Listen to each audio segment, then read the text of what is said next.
Y'all hear Brenda in the background crowing? My wife said that I need to rename that rooster. We don't want it to have some kind of complex. The world we live in today, we want to make sure he knows he's a rooster. What you doing there, Paul? I am breaking sticks to put in that hole, and we're gonna burn it. Try not to get too technical on us. Just Why are we burning it? to make char.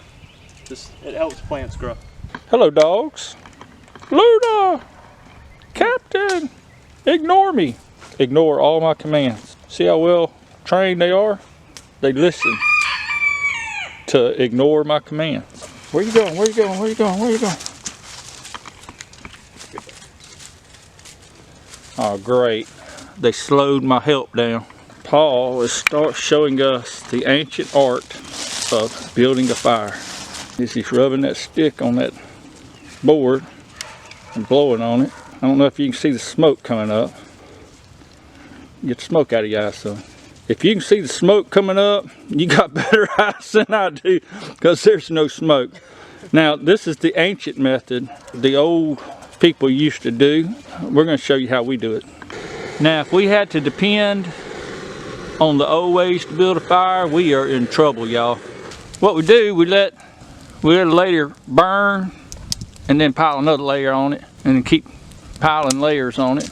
I know there's people that's got definite opinions on how to make this biochar, but this works. Just dig your little pit, throw some limbs in there. Try not to get too big of limbs because they're just not going to burn down.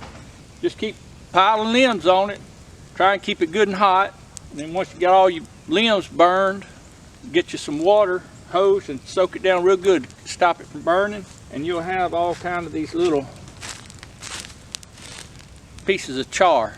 And what you do is you mix it up. I mix mine up with cow manure and sometimes swamp water or whatever they call that, and it seems to work really good. When you get done with burning, you don't want it to keep burning. Soak it down real good so it'll stop the fire. And you don't want ash. Some of you may have seen this. This is where I put the char, but I mix it with cow manure, or at least this batch I've mixed with cow manure.